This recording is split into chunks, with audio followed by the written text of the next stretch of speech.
ओम कृष्णाय नमः। प्रिय भाई एवं बहनों, आप लोगों को इस योगेश्वर कान्हा चैनल पर हार्दिक अभिनंदन है। My dear friends and brothers and sisters, welcome to you Yogeshwar Kanha channel. आप सुनने जा रहे हैं बहुत ही मनोरंजक कथा जो श्री रामचरितमानस से ली गई है। आप इन्हें सुने और आनंद लें।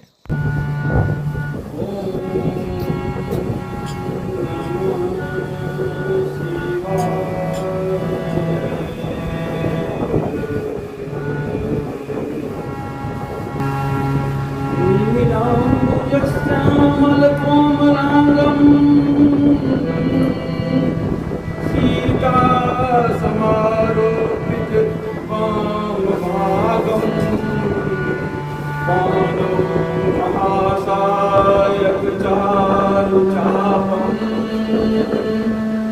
नमामि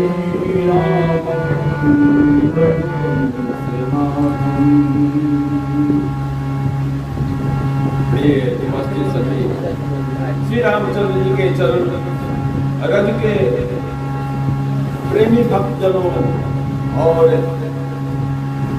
आज इस रामचरितमानस प्रस्तुति के अंतर्गत जो भगवान का गुणगान हो रहा है, यह सबसे कलयुग का इससे बढ़कर कोई पुण्य काम है ही नहीं हमारे समझ में। क्योंकि एक बार इस कथा को प्रारंभ करने से पहले एक बात याद आ गई कि एक बार नारद जी हमेशा भगवान को स्मरण करते हैं और श्रीमन नारायण नारायण का बिना पर गान करते रहते हैं, विचरते रहते हैं, भगवान के याद करते हुए पूरे संसार में भक्तों के हित के लिए ही घूमते हैं। वो निरर्थक नहीं घूमते हैं। जो आदमी शब्द बोलते हैं गाँव भर में कहते हैं तो ये नारद मुनि है, यानी किसी की बात को लेकर दूसरे जगह बताते हैं ना, तो कहते हैं ये नारद मुनि है। लेकिन नारद मुनि कैसे हैं यही जानिए कि पृथ्वी पर अनुसुईया माता को कोई नहीं जानता, कोई नहीं जानता उन्हें माता को, लेकिन उनकी महिमा को बढ़ाने वाले कौन थे? वही नारद मुनि, जो ब्रह्मानी को और नारायणी को और माँ को तीनों को मानना पड़ा। तीनों ने जब स्वीकार किया कि हाँ पृथ्वी लोक पर मृत्यु लोक में भी हम देवियों से बढ़कर कोई है, जब कैसे हुआ? यह हुआ नारद मुनि के द्वारा। तो आप लोग इस प्रसंग को तो जानते ही हैं कि ऐसे ही विचर रहे थे। एक बार नारायण की सेवा में लगे हुए थे माँ भगवती लक्ष्मी, तो भगवान नारायण तो अंतर्यामी है और उनके बाद देखिए बीच में कुछ रोक कर ही कह रहे हैं कि भगवान क्या होता है कि भगवान करते क्या है, अपने भक्त के हृदय में रहकर उसके वृत्ति को अपने मनोनुकूल बनाते हैं। आप सोचते हैं कि मैं यह किया वो क्या, लेकिन जो भक्त होते हैं सबसे उनके मन में भगवान रह करके उनके अंदर नए नए भाव उत्पन्न करते हैं और भगवान अपने कर्म को कैसे सिद्ध करते हैं, यही नारद जी के शुरू करते हैं। उनका वो असिस्टेंट जो है परम भक्त है, तो इसीलिए भगवान को ऐसा लगा कि लक्ष्मी माता जी को जो है तो कुछ अभिमान हो गया है कि हम बहुत हमेशा इनको चरण दबाते हैं, हमसे उत्कृष्ट तो और कोई है। इसी तरह ब्रह्मानी जी के मन में भी हो गई यह बात, इसी तरह माता पार्वती के मन में भी हो सकती है, हो गई होगी। तो नारायण परम परमेश्वर नारायण तो अंतर्यामी है, उनका नाम है मन की बात को जानने वाले। तो नारायण जी को कहे कि नारद जी आए तो कहिए नारद जी आइए, क्या हाल समाचार है? बहुत अच्छा हाल समाचार है, कोई समाचार सुनाइए। तो नारद जी कहते हैं भगवान को, अब वहाँ लक्ष्मी जी हैं, अब उनको लक्ष्मी जी को लक्ष्य करके नारद जी कहते हैं। ये बात नारद जी नहीं कह रहे हैं, ये बात भगवान की प्रेरणा से कह रहे हैं नारद जी। क्या कहे अरे पृथ्वी लोक पर एक बहुत ही अति सुंदर, तीनों लोक में सबसे सुंदर, चेहरे देखने में भी, व्यवहार में भी और पतिव्रता में बढ़कर दूसरा कोई नहीं है हमारी समझ में ये बात है। तो ये बात कह करके वो चल दिए। ठीक है दादाजी जाइए, आप बहुत अच्छी बात कहे, भगवान ने उन्हें वहां से विदा किया। यही प्रकरण ऐसा ही उन्होंने शिव जी के पास भी किया। उन्होंने गया और कहा, शिव जी पूछे, अरे नारद के घर से आए हो, मैं तो मृत्यु लोक से आया हूँ, और वहां पर एक ऐसी नारी पतिव्रता है, उसकी रूप और उसकी पतिव्रता से बढ़कर तीनों लोग में कोई नहीं है। अब ये बात भी उमा को चुभ गई दिल में। अरे हमारे सामने में हमसे बढ़कर जो हम अपर्णा हो करके शिव को तपस्या किए, वर्षों मैंने हवा पी कर रहे व्रत तपस्या की, उससे भी बढ़ करके है, इससे बढ़कर कौन होगा? उनके मन में भी एक चीज उत्पन्न हो गई कि हम भी ये बात नारद कहते हैं, लेकिन ये झूठ बोल रहे हैं। उनको सामने में नारद को कुछ नहीं कहे, चुप रह गई मां। कुछ देर के बाद ये अपने वहां पहुंचे पिताजी के पास। ब्रह्मा जी कहो पुत्र कैसे हो? बहुत अच्छा हो पिताजी। क्या कहो पिताजी? इस बार जो भ्रमण किया है ना, उसमें वहां पर मृत्यु लोक में जो मैंने एक बहुत दुर्लभ चीज पाया। क्या पाया? अरे एक ऐसी पतिव्रता नारी है, तीनों लोक में उससे बढ़कर के हमारे समझ में कोई नहीं है। कौन है वो? तो वो सती अनुसुईया है। अब ये तीनों आदमी के बीच में जो ये बात हो गई, अब इधर ब्रह्मा जी को भी हो गया कहीं, तीनों अपने पति से अब रूठ गई। अब पति को कैसे कहते? तो कुछ नजर को झुका करके रूठी हुई, अपना दिल में रोता है ना, आपका चेहरा कुछ मलिन हो जाएगा। देखिए, उनको वास्तविक बहाना नहीं किया, उनका ये समाचार सुनकर उनको बहुत तकलीफ हुई, ईर्ष्या हो गई। तो हमसे बढ़ करके कौन है? तो इसका स्वाभाविक होता है, आप किसी को जो पक्का मकान या कार बिल्डिंग देखिएगा ना, आपका मन रखने चालू रहेगा। एक हम है तो टूटी हुई साइकिल का नसीब नहीं हो रहा, देखो इसको हवाई जहाज चलता है। बोलिए श्यामल रामचंद्र जी की जय। भाइयों, तो ये स्वाभाविक बात, क्योंकि जी भी ऐसा बोला। तो उन्होंने क्या किया कि कुछ चेहरा को लटका करके रूठी हुई से हाँ हो में बोल रहे, बोले बोला पार्वती, तुम्हारे व्यवहार में कुछ अंतर देख रहा हूँ। क्या देख रहे हैं?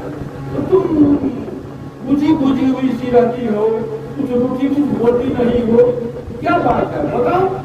निसंग कहो, निसंकोच होकर के कहो नहीं थे।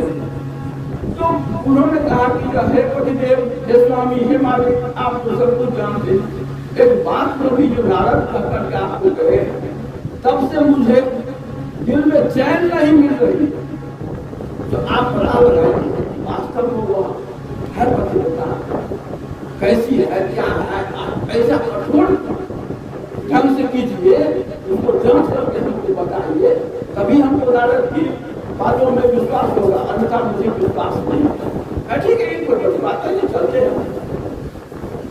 तीनों देवियों ने अपने अपने पति को इसी प्रकार से बारी से उन्हें कहा कि आप लोग जाइए और पता लगाइए कि वास्तव में सती ऐसी है अनुसुईया।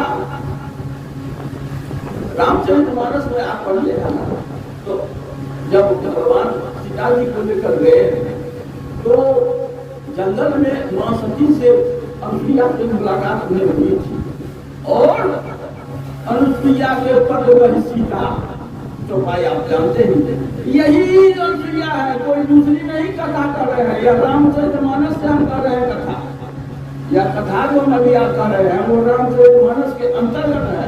वही संक्षिप्त में है रामचरितमानस। 6 शास्त्र ग्रंथ वर्णन कितना करेंगे, कितने कथा को लिखेंगे गोस्वामी जी? उन्होंने सिर्फ अनुसुईया का वर्णन उन्होंने किया है कि अनुसुईया माता ने उन्हें आशीष के रूप में एक दिव्य वस्त्र दी और आभूषण, वह ऐसी एक वस्तु थी जो कभी पुराना होगा ही नहीं, अनुभव मैल होगा, जो उसमें दुर्गंध आएगी वह सदा नूतन ही बना रहेगा और तुम्हें आशीष। तो वही सती अनुसुईया को जांचने के लिए तीनों देव पहुंचे। संयोगवश तीनों आदमी जब पृथ्वी लोक पर उतरे, टाइमिंग ऐसा हो गया कि तीनों ब्रह्मा, विष्णु और महेश ये तीनों एक जगह इकट्ठा हो गए है कि आप दंडवत हुई आपस में, क्योंकि तीनों देव तो एक ही देव की तीन मूर्ति है, वो आपस में बराबरी का भाव रखते हैं, ऊंच नीच का भाव नहीं रखते। उसमें नारायण जो है ना सबसे विनम्र है नारायण सबसे ज्यादा। इसकी कथा मैं कभी कहूँगा। नारायण की पूजा क्यों ज्यादा होती है? ब्रह्मा जी का भोग और सबसे अंत में पूजा की जाती है। सबसे देवता में पहले विष्णु पूजा, शिव पूजा, उसके बाद सबसे लास्ट में उनका स्थान है। क्यों इसकी कथा मैं कहूँगा संक्षिप्त में। तो उन्होंने क्या किया कि तीनों अपने अपने दिल की जो चीज थी उनकी पत्नी के मन में, दिल में, वो एक दूसरे को साझा किए। अरे हम आए हैं इस काम से, हम भी तो उसी काम से आए हैं। ब्रह्मा जी कहे अरे हम भी उसी काम से आए हैं, चला जाए तीनों आदमी। ये ऐसे जाएंगे तो कैसे? तीनों आदमी मीटिंग थी, कैसे परीक्षा, इस पर काफी सोच विचार की गई। परीक्षा लेंगे किसी सती से, और वो ऐसी है जो अपूर्व सुंदर है। तीनों आदमी सोचे जो देखिए इस भेष में नहीं, सभी आदमी देखिए जितना काम हुआ है दुनिया में, षड्यंत्र षड्यंत्र सब बाबा जी के ही माथे पर चढ़ता है। बोलिए सियावर रामचंद्र जी की जय। छोड़िए इस विषय को, यही रहने दीजिए। सुन लीजिए 111 अगर कोई हमको कोई आदमी कहेगा कि आप 111, आप भी 111 हो गए, कोई आदमी कहेगा कच्ची माला पहन लिए हैं, गवाजी कब से हो गए? तो ये कोई अगर आपको कौन पछता हो तो आप उससे घबराइए, उसको जवाब दीजिए। अरे इसी के अंदर में तो, इसी का पावर में तो है जो सबको छुपाता है, पर्दा दिया है। रावण ऐसा पर्दा आपके को किसने, इसी भेष में उसको आना पड़ा है। उस भेष को क्या समझते हो? यह भेष दुर्लभ है। ये समझ लो, रावण को भी इसी भेष में रहना पड़ा, कालनेम को भी बाबाजी पर सीता करना पड़ा। दोनों ने अगर गलती से भी अगर भेज दिया ना तो भगवान अपने धाम को भेज दिया। बोलिए सियावर रामचंद्र जी। तो चंदन लगाओ, बोलो तुम्हारा अंत अच्छा हो, कच्ची पहन को चंदन करो, तुमको एकदम निश्चित है भगवान अपने धाम में ले जाएंगे, चिंता मत करो। जय बोलिए सियावर रामचंद्र जी की। कहे साधु का ही वो करा जाए। तीनों आदमी एकदम असली साधु का कर दिए और गए माता को दंडवत की और कहा बाबा कहिए आपके उनकी सेवा कैसे हो? संजोग यह था कि अपने ऋषि महाराज थे नहीं। उन्होंने कहा कि देखिए हम लोगों को पता कुछ भोजन कराओ। हाँ बैठिए बैठिए, बच्चा क्या है कहे पड़े आपको बैठिए, आसन दिया, तीनों आदमी बैठे। ये तो जांचने के लिए आए थे। माता हम तो कहानी है, समझे ना? हम करते हैं कैसा विपरीत स्थिति है ना, जहाँ वहाँ भोजन नहीं करना आता को तो कहते हैं, हम भी कहते हैं कि भाई आपको क्या भोजन पड़ेगा? तो आप जो कहिए, हम भाई जो कहिए मैं नहीं बात कर सकता, हमको उसी को फल खिला दिया। हम पहाड़ी बात समझ गए आप क्यों कर रहे हैं? अब ऐसे दोस्त के यहाँ गए जिनका भोजन हमको ग्रहण नहीं करना चाहिए। बोलिए सियावर रामचंद्र जी की जय। फलहार करने में कोई दोष नहीं है, दूध पीने में कोई दोष नहीं है। तो उन्होंने कहा कि देखिए हम लोग तो दुधारी बाबा है, हम लोग को दूध पिए हैं, इसी से बस और कुछ नहीं चाहिए। अरे ठीक है ठीक है ठीक है, व्यवस्था बैठिए। आए भैया कोई कभी थी नहीं सेवा में प्रस्तुत की माना। उन्होंने अरे आप और आप माता, मैं कुछ फिर इसमें ये पर्दा की क्या जरूरत है?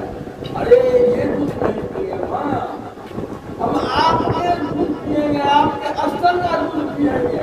अब तो माता को अरे कैसे संभव, क्या बोल रहे हैं, कैसे बाबा को बोलते? अब तो माता घबरा गई। हे भगवान, फिर उन्होंने परमात्मा वही नारायण को याद की, बोलिए सियावर रामचंद्र की जय। और माता सरस्वती जी को याद की। वही माता सरस्वती जो है तो अपने हस्त से कभी प्राप्त नहीं सकते, वो उनको ध्यान में आ गए और कहेगी वो ज्ञान होगा। ये ज्ञान इस तरह अपने पतिव्रता व्रत को रखने के लिए तुम्हारे पास वो समर्थ है।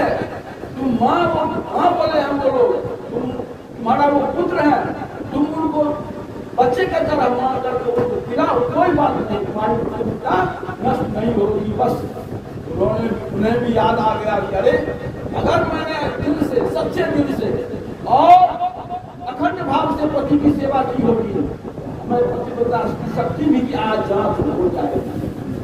ये भी तो हम जानेंगे जो हम पति की सेवा करते हैं कि नहीं कर रहे हैं।